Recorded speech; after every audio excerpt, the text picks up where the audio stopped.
गुरु प्यारी साध संगत जी, राधा स्वामी जी।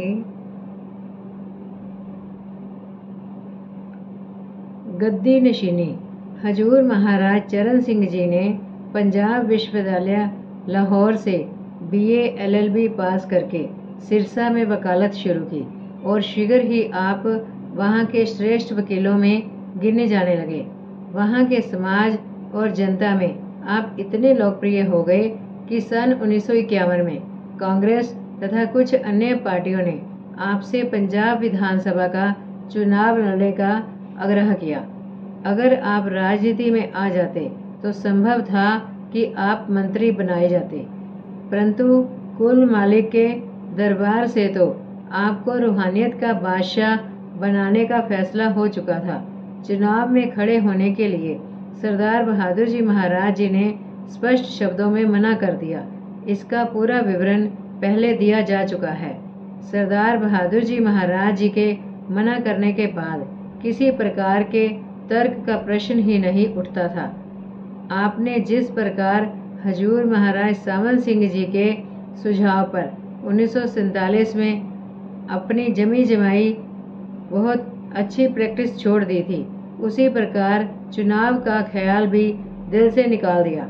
बचपन से ही आपका स्वभाव था कि आप किसी आकांक्षा या इच्छा के पीछे नहीं पड़ते थे।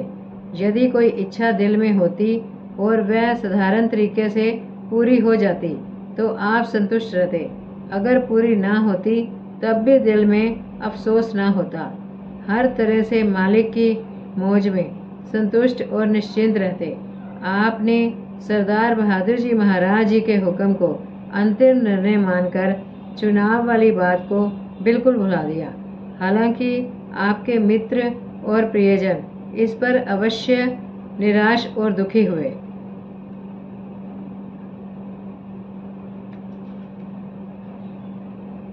जब हजूर महाराज चरण सिंह जी ने डेरे में सतगुरु पद का भार संभाला, जो राजनीतिक नेता आपसे चुनाव में खड़े होने का अनुरोध कर रहे थे, उनको बड़ी खुशी हुई।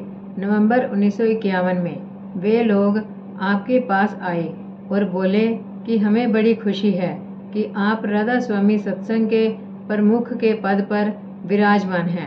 अब आप अपने सत्संगियों को आदेश दे दें कि वे अपना वोट हमारी पार्टी को देवें। हजूर जी ने नम्रता के साथ उत्तर दिया कि वे ऐसा आदेश ना दे सकेंगे, क्योंकि सत्संग एक रूहानी चीज है और सतगुरु तथा संगत का रिश्ता तो रूहानियत का होता है। राजनीतिक विचार संगत की निजी भावना व रुचि का विषय है और उनमें वह दखल नहीं दे सकते। जैसा कि पहले लिखा जा चुका है, ज्योति ज्योत समाने से एक दिन पहले सरदार बहादुर जी महाराज जी ने आपके पिता सरदार हरबंस सिंह जी को डेरे से सिकंदरपुर और माता श्याम कौर जी को मोगा भेज दिया था। 22 अक्टूबर 1951 का दिन था। हजूर महाराज चरण सिंह जी उसी दिन अंबाला से वापस सिकंदरपुर पहुंचे थे। आपके आने के कुछ ही देर बाद चाचा जी सरदार हरबंस सिंह जी को आप चाचा जी कहते थे, दोपहर के समय सिकंदरपुर पहुंचे। हजूर जी ने आपसे पूछा कि सरदार बहादुर जी कैसे हैं। चाचा जी ने उत्तर दिया कि सरदार बहादुर जी ने कहा है कि मैं अब ठीक हूँ और उन्होंने मुझे यहाँ आने का हुक्म दिया है। फिर आपने हजूर जी को सरदार बहादुर जी महाराज जी का संदेश दिया। चाचा जी के आने के कुछ समय बाद करीब दिन के 4 बजे डेरे से सरदार बहादुर जी का तार आया। चरण को भेजो। तार पढ़कर हजूर जी 1 मिनट के लिए सोच में पड़ गए कि सिर्फ मेरे लिए ही तार क्यों भेजा है। साथ ही ऐसा लगा कि शायद सरदार बहादुर जी महाराज जी की तबीयत ज़्यादा खराब है। चाचा जी ने आपसे कहा कि तैयार हो जाओ, चलना चाहिए। इसलिए तार मिलने के आधे घंटे के अंदर हजूर जी चाचा जी के साथ अपनी हिलमन कार में डेरे के लिए रवाना हो गए। रास्ते में नहर के पानी के कारण ऊटू का चक्कर लगाना पड़ा। कुछ आगे गए तो कार खराब हो गई और उसे ठीक करवाने में कई घंटे लग गए। रात हो गई, परंतु सरदार बहादुर जी की तबीयत की चिंता में समय का ख्याल ना था और चलते रहे। रात को 2:30-3 बजे के बीच का समय था। अभी आप आधा रास्ता भी तय नहीं कर पाए थे। हजूर महाराज चरण सिंह जी खुद गाड़ी चला रहे थे। एकाएक हजूर जी को तेज रोशनी दिखाई दी और सरदार बहादुर जी महाराज जी के दर्शन हुए। आपको मोटर या स्टीयरिंग का ख्याल न रहा। मोटर नियंत्रण से बाहर हो गई और सड़क से नीचे उतरकर रुक गई। हजूर जी ने मोटर के स्टीयरिंग पर सिर रखकर आंखें बंद कर ली, चुपचाप बैठे रहे। चाचा जी मोटर से उतरे और दूसरी ओर आकर आपसे पूछा, बेटा क्या बात है, तबीयत तो ठीक है? हजूर कुछ देर वैसे ही मौन रहे, फिर अपने पिताजी से बोले, कार आप चलाएं, मुझसे नहीं चलाई जाती।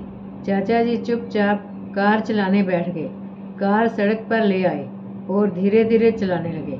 हजूर आंखें बंद किए मौन बैठे थे। फिर कुछ देर बाद आपने चाचा जी को बताया कि सरदार बहादुर जी चोला छोड़ गए हैं। रास्ते भर दोनों खामोश रहे। लगातार चलते हुए सुबह मोगा पहुँचे। उन्हें देखकर माता श्याम कौर जी को आश्चर्य हुआ। माताजी ने बताया कि सरदार बहादुर जी महाराज जी के आदेश से वह 22 अक्टूबर की सुबह डेरे से चलकर मोगा आ गई। उनसे चाचा जी ने केवल यही कहा कि सरदार बहादुर जी महाराज जी की तबीयत ज़्यादा खराब है और हम इसी समय डेरे जा रहे हैं। माताजी ने हैरानी के साथ कहा कि कल ही तो उन्होंने मुझे यहाँ भेजा और कहा कि अब मेरी तबीयत ठीक है। मोगा में चाचा जी ने 1 कप चाय पी। हजूर जी ने कुछ खाया पिया नहीं। माता श्याम कौर जी भी साथ हो गई और सब डेरे के लिए चल पड़े। कुछ दूर जाने के बाद चाचा जी के कहने पर हजूर जी ने कार का स्टीयरिंग संभाला, लेकिन कुछ ही मिनट चलाने के बाद कार रोक दी और चाचा जी से फरमाया, मुझसे नहीं चलाई जाती, आप ही चलाएं। जिस समय डेरे पहुंचे तो चारों ओर सुनसान और खामोशी थी। चाचा जी को विश्वास हो गया कि हजूर जी की बात ठीक थी। वास्तव में सरदार बहादुर जी इस संसार को छोड़ गए हैं। उस समय सरदार बहादुर जी का अंतिम संस्कार ब्यास नदी के किनारे हो रहा था। हजूर और चाचा जी सरदार बहादुर जी की कोठी की ओर गए। वहाँ बीबी रत्नी मिली। चाचा जी और हजूर जी को देखकर आप रोने लगी। चाचा जी ने कहा, बीबी जी हमारे आने का इंतज़ार तो करना था, संस्कार में इतनी जल्दी क्यों की? बीबी रत्नी ने जवाब दिया, क्या करते, सरदार बहादुर जी महाराज जी का यही हुक्म था कि फौरन संस्कार कर दिया जाए।